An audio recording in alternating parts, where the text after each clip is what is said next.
తెలంగాణ బీజేపీలో సన్మానాల చిచ్చు రాజుకుంది. కేంద్ర మంత్రులు కిషన్ రెడ్డి, బండి సంజయ్కి సన్మానం చేయాలని నిర్ణయించారు. అయితే సన్మానం కేంద్ర మంత్రులకే పరిమితం చేయొద్దు అంటున్నారు పార్టీ నేతలు. ఎంపీలకు కూడా సన్మానం చేయాలని పార్టీ వర్గాల్లో చర్చ జరుగుతోంది. ఎంపీ అరవింద్ సహా మరికొంతమంది నేతలు కూడా అదే అభిప్రాయంతో ఉన్నట్టుగా ప్రచారం జరుగుతోంది. ఎంపీలకు కూడా సన్మానం చేస్తే క్యాడర్కు సానుకూల సంకేతాలు వెళ్తాయి అంటున్నారు నేతలు. లోక్సభ ఎన్నికల్లో తెలంగాణ నుంచి 8 సీట్లు సాధించిన జోష్లో ఉంది బీజేపీ. ఎల్లుండి బేగంపేట ఎయిర్పోర్ట్ నుంచి పార్టీ ఆఫీస్ దాకా కిషన్ రెడ్డి, బండి సంజయ్లను ఊరేగింపుగా తీసుకురావాలని నిర్ణయించింది. 19వ తారీఖు రోజు బేగంపేట విమానాశ్రయానికి వారు ఢిల్లీ నుంచి రావడం జరుగుతుంది. వారికి భవ్యమైనటువంటి స్వాగతం రాష్ట్ర భారతీయ జనతా పార్టీ చేస్తూ ఉంది. బేగంపేట నుంచి భారీ ర్యాలీతోటి రాష్ట్ర కార్యాలయం వరకు రావడం జరుగుతుంది. ఇక్కడ వేదిక ఏర్పాటు చేసి తెలంగాణ ప్రజలకు ధన్యవాదాలు తెలియజేయడం. ఈ ఉత్సాహంలోనే నేతల మధ్య చిన్నపాటి చిచ్చు మొదలైనట్టు తెలుస్తోంది. రాష్ట్రంలో నుంచి కేంద్ర మంత్రులుగా అవకాశం దక్కించుకున్న కిషన్ రెడ్డి, బండి సంజయ్లకు ఎల్లుండి ఘనంగా సన్మానం చేయాలని పార్టీ నేతలు నిర్ణయించారు. అయితే కేవలం కేంద్ర మంత్రులకే సన్మానం ఎందుకు, రాష్ట్రం నుంచి గెలిచిన బీజేపీ ఎంపీలందరికీ సన్మానం చేస్తే బాగుంటుందని పార్టీ వర్గాల అభిప్రాయపడుతున్నట్టు తెలుస్తోంది. నిజామాబాద్ ఎంపీ ధర్మపురి అరవింద్ సహా చాలా మందిది ఇదే అభిప్రాయంగా ఉన్నట్టు ప్రచారం జరుగుతోంది.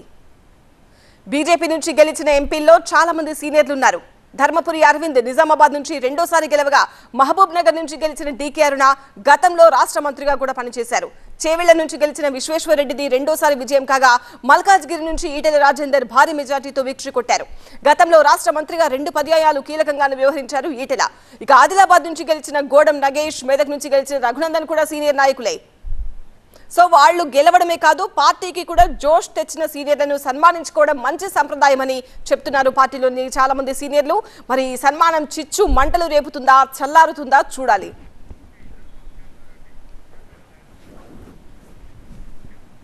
మరింత సమాచారం టీవీ9 ప్రతినిధి విద్యాసాగర్ అందిస్తారు. విద్యాసాగర్, సన్మానాల విషయంలో ఎందుకు బీజేపీలో ఇంటర్నల్ గా ఇంత చిచ్చు రేగుతోంది?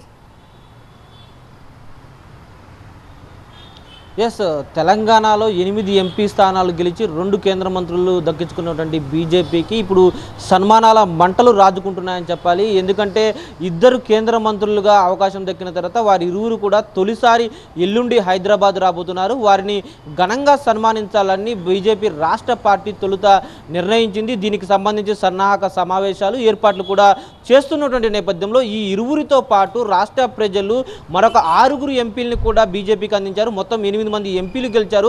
వారందరినీ కలిపి సన్మానిస్తే రాష్ట్ర పార్టీ క్యాడర్కు ఒక మంచి సంకేతాలు ఇచ్చినట్టు ఉంటుంది అన్నటువంటి భావన మరికొంతమంది వ్యక్తం చేస్తున్నటువంటి పరిణామాలు మనకు బీజేపీలో కనిపిస్తున్నాయి. ముఖ్యంగా ధర్మపురి అరవింద్తో పాటు మిగిలిన 5 ఎవరైతే ఉన్నారో వారు 5 కూడా బీజేపీ కమలం గుర్తు మీద తొలిసారి గెలిచిన వారు. దాంతోపాటు వారంతా కూడా రాష్ట్రంలో వివిధ స్థాయిల్లో పనిచేసినటువంటి సీనియర్ నాయకులు. వీరందరినీ కేంద్ర మంత్రులతో సహా కలిపి సన్మానిస్తే డెఫినెట్గా ఒక గుడ్ ఇండికేషన్ వెళ్తుంది.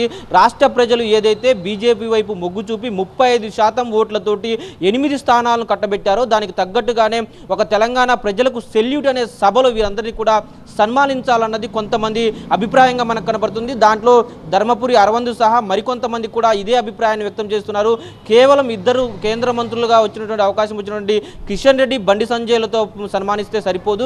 మిగతా వారిని కూడా గౌరవించి ఏదైతే తెలంగాణ ప్రజలు ఇచ్చినటువంటి విజయానికి ఒక గౌరవ సూచికగా వారికి కూడా సన్మానం చేస్తే బాగుంటుందన్నది మిగతా కొంతమంది నేతల అభిప్రాయం. అయితే దీని మీద ఈరోజు ఏదైతే పదాధికారులు కావచ్చు, అదేవిధంగా వివిధ మోర్చా నాయకులతో పాటు జరిగినటువంటి సమావేశంలో ఆర్గనైజేషనల్ సెక్రటరీ చంద్రశేఖర్ పలు చర్చలు జరిపారు. అందులో భాగంగా స్వాగత ర్యాలీకి సంబంధించి కావచ్చు, అదేవిధంగా పార్టీ కార్యాలయంలో ఏర్పాటు చేసిన సభకు సంబంధించి, ఆ తర్వాత చార్మినార్ వద్ద ఆశీస్సులు తీసుకునే కార్యక్రమం, ఈ 3 కార్యక్రమాలకు సంబంధించి సన్నాహక సమావేశం నిర్వహించారు. దాంట్లో ముఖ్యంగా బేగంపేట ఎయిర్పోర్ట్లో ఎల్లుండి కేంద్ర మంత్రులుగా ప్రమాణం చేసినటువంటి కిషన్ కిషన్ రెడ్డి బండి సంజయ్ దిగిన తర్వాత వారిద్దరితో పాటు 8 మంది ఎంపీలు, మొత్తం 8 మంది ఎంపీలు, 8 ఎమ్మెల్యేలు, మిగతా రాజకీయ కీలక నేతలు అందరూ కూడా ర్యాలీలో పాల్గొంటారు. బేగంపేట నుంచి బీజేపీ రాష్ట్ర కార్యాలయం వరకు కూడా భారీ ర్యాలీ విజయోత్సవాన్ని కూడా నిర్వహించబోతున్నారా.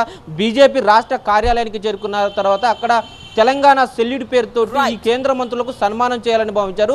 అయితే ఎల్లుండి జరిగేటువంటి ఈ సభలో వారిద్దరికి సన్మానం, మిగతా వారికి కూడా సన్మానం చేస్తారా లేదా అన్నది మాత్రం కొంత చర్చనీయాంశంగా మారింది. రైట్ విద్యాసాగర్.